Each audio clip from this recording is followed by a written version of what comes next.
என் முன்னாடி வந்தா பெண்களுக்கு தைரியமும் மன வலிமையும் வேணும்னு கேட்கும் சார்.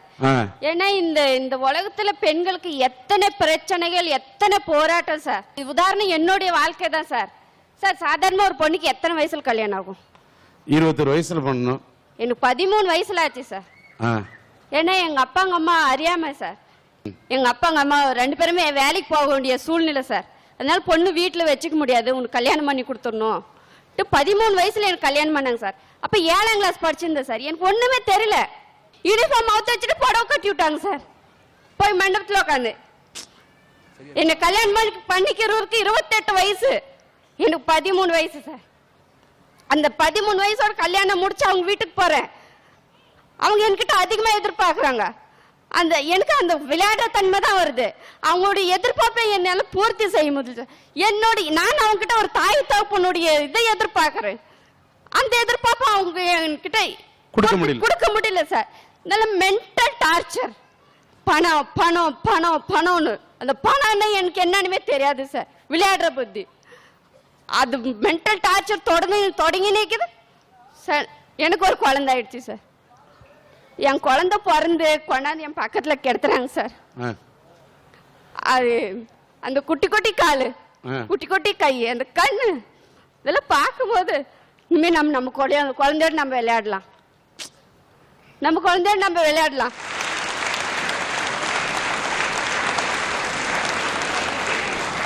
ஒரு இது குழந்தை பாடும் தாலாட்டுன்னு பாட்டு தான் நான் எழுதியிருக்கிறேன்.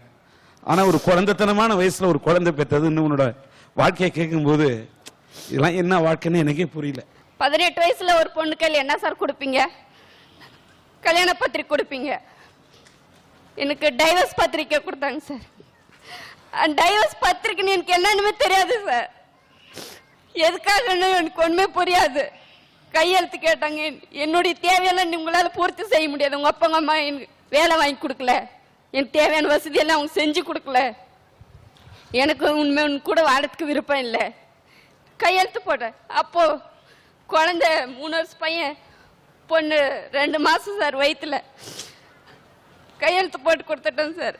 அந்த குழந்தைய பெற்றெடுக்கிறதுக்கு எவ்வளவு கஷ்டம் தெரியும் சார். அம்மா தாய்க்கெல்லாம் இந்த மாதிரி பொண்ணுங்களுக்கெல்லாம் எவ்வளவு கஷ்டம்னு தெரியும் சார். சாதாரண ஒரு குழந்தை பிறந்து எவ்வளவு கிலோ இருக்கும் சார்? சொல்லுங்க. 2 கிலோ 3 கிலோ இருக்கும். என் பொண்ணு 3/4 கிலோ இருந்தா சார். 3/4 கிலோ. அந்த குழந்தைக்கு என்னுடைய பால் மார்பிள் இருந்து பாலை குடிக்கிறதுக்கு கூட வலி சக்தி இல்லை சார். மூக்குல டியூப் வச்சுதான் சார். அந்த டியூபால குழந்தைக்கு பால் ஊத்துவோம். டாக்டர்ஸ் எல்லாம் சொன்னாங்க, உங்களால அந்த குழந்தைய வளர்த்த முடியாது, கொடுத்துட்டு போயிடுங்க. நான் கொடுக்கல சார். என் குழந்தை அது தூக்கிட்டு அதுக்கு ஈட்டு வேணும் சார். குழந்தைக்கு ஈட்டு வேணும். வயிற்றுல வச்சு வச்சு வச்சு வச்சு காப்பாத்திட்டு சார்.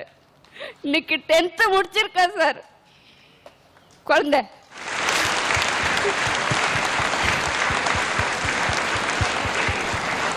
இல்ல அந்த குழந்தைக்கு நீ வெப்பம் கொடுக்கலாமா? கடவுள் விதியின் வசமாக கடவுள் உனக்கு கர்ப்பத்தை கொடுத்தான். ஆனா அந்த குழந்தையை காப்பாத்துறதுக்கு நீ வெப்பத்தை கொடுத்திருக்கன்னா நீ தான் கர்ப்ப கிரகத்துல இருக்கக்கூடிய சக்தி.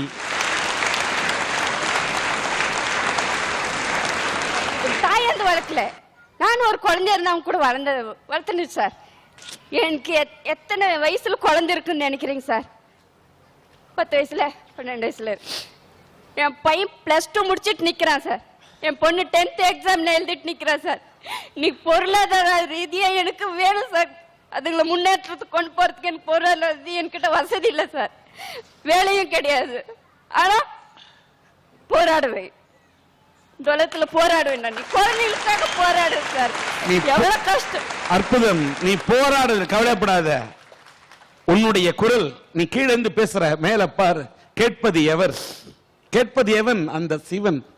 அவன் பாதத்திலே நீ நீராடுகிறாய், போராடுகிறாய், கண்ணீரை சிந்துகிறாய். உன்னுடைய கண்ணீர் குரல் அவர் காதிலே விழும்.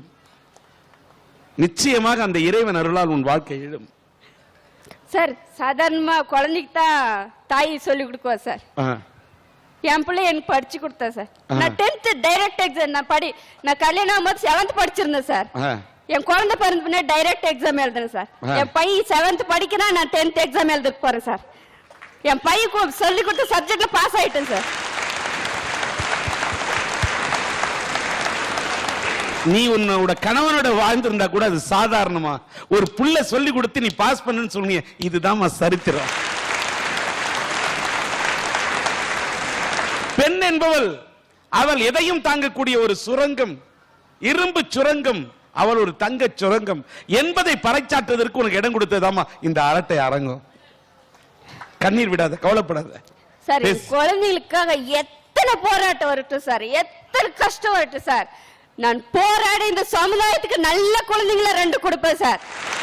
ஆனா எங்க கையில வசதி வாய்ப்பு கம்மி தான் சார். கவலையே படாத. வசதி வாய்ப்புன்னு சொன்னா இந்த உலகத்துல பாதி பேர் படிச்சு பட்டம் வாங்கியிருக்கான்னா அவன் டாடா பிர்லா வீட்டுல பிறந்தவன் கிடையாது. செய்த மாதிரி படாத பாடுபட்டு எத்தனையோ உன்னுடைய ஏழை தாய்மார்களுடைய கண்ணீர் தான் இன்னைக்கு பல பேரை இட்லி வித்து, பூ வித்து, கருவாடு வித்து, கத்திரிக்காய் வித்து, சாதாரண ஏழை தாய்மார்கள் அவ தன்னுடைய முந்தானையில முடிஞ்சு வச்ச காசுல சாதாரண மாடு கறந்து, பால் கறந்து, எரும மாடு, பசு மாடு பால் கறந்து, சாணி தட்டி, கால் வலிக்க கால்ல செருப்பு கூட போடாம வரப்புல நடந்து கஷ்டப்பட்ட ஏழை தாய்மார்கள் வெடித்த கண்ணீர்ல தான் பல பையன் படிச்சிருக்காமா. சாதாரண நான் 10th படிச்சுவிலே என் பிள்ளைங்களை இவ்வளவு முன்னுக்கு கொண்டாடணும், என் பிள்ளைங்களை ஒரு இன்ஜினியரா பார்க்கணும், ஒரு பொண்ணு டாக்டரா பார்க்கணும்னு ஆசைப்படுறேன் சார். இந்த காலத்துல பொண்ணுங்க எவ்வளவு நல்ல நாலேஜா படிச்சுட்டு எவ்வளவு நல்லா இருக்கிறாங்க சார். ஏதாவது ஒரு லைஃப்ல ஒரு பிரச்சனை வந்துட்டா தற்கொலை முடிவுன்னு எடுத்துக்கிறாங்க சார். போகக்கூடாது, தைரியமா போராடிட்டு அந்த வாழ்க்கையை திரும்பி பாரு, தேன் மாதிரி நிக்கும் சார். அன்னைக்கு இந்த சமுதாயத்தில் உன்னை தலை நிமிர்ந்து பார்க்குவாங்க. உன்னை போன்ற பெண்களின் குரல் தான் எங்களுடைய அரட்டை அரங்கத்தில் ஒலிக்க வேண்டும். பெண்ணினமே இதை பார்த்தாவது நீ ஜொலிக்க வேண்டும். இன்றைக்கு இந்த சுமோக்காவிலே இப்படி ஒரு பெண் சிங்கமாக நீ உரையாற்றுவதை எண்ணும் போது கர்ச்சிப்பது போது கண்ணீர் வடிக்கும் பெண்களை பார்த்துவிட்டு என் கண்ணீரை துடைக்க கரம் வேண்டும் என்று துடித்த பெண்களுக்கு மத்தியிலே பெண்களே நீ போராட வேண்டும் என்று கரவொலியை பெறுகின்ற அளவில் நெஞ்சு உரத்தோடு பேசக்கூடிய உன்னை பார்க்கின்ற போது உண்மையிலேயே பெண்ணினத்தை நினைத்து நான் பெருமைப்படுகிறேன். பெத்தவங்களுக்கெல்லாம் சொல்றேன் சார், அந்த பொண்ணோட மனசை புரிஞ்சுக்காங்க, அவளோட ஆசைபாசம் புரிஞ்சுக்காங்க. நாளைக்கு நீங்க கல்யாணம் பண்ணி கொடுத்துருங்க, வாழ போறது அந்த பொண்ணு தான் சார். வாழ்க்கை முழுசு அவ படுற கஷ்டத்தை விட குழந்தைங்க எவ்வளவு கஷ்டப்படணும் உங்களுக்கு தெரியாது சார்.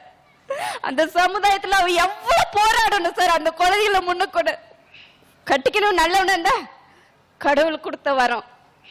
கொஞ்சம் எதை எச்சு கம்மி ஆயிட்டா அந்த பொண்ணு ஒருத்தருக்கும் பதில் சொல்லணும் சார். உட்காரத்துக்கு எழுத்துக்கு பதில் சொல்லணும் சார். சாதாரண கீரை விற்கிற பொம்பளை சாதாரணமா ஒரு 50 ரூபாய் கீரை எடுத்துன்னு போய் வெளியில் போயிட்டா சாதாரணமா வித்துட்டு வர முடியும் சார். அவ எத்தனை பேருக்கிட்ட பேச்சு கொடுக்கணும் தெரியுமா சார். அந்த மாதிரி பிரச்சனைகள்லாம் இருக்குது, சமாளிச்சு வெளியே வா. அங்க கடவுள் உனக்கு இருக்கான். அன்னைக்கு கேளு, கடவுளே என் கஷ்டத்தை தீர்த்து, நிச்சயமா தீர்த்து வைக்கவானா கடவுள். நம்மளை படைச்சுவான், நம்ம கூப்பிடும் போது நம்ம போகணும், அதுக்குள்ள நம்மளா முடிவு எடுக்க கூடாது. அதனாலதான் சார் கேக்குறேன், இந்த கடவுள் வந்து என் முன்னாடி நின்றா இயற்கையிலே பிறக்கும் போதே அந்த பெண்ணுங்களுக்கு மனவழியும் தைரியமும் சுயமா முடிவு எடுக்கக்கூடிய தைரியமும் கூட இருந்தா அந்த கடவுள் மண்டிட்டு கேட்டுக்குவேன் சார். உன்னை மனதார பாராட்டுறேன்.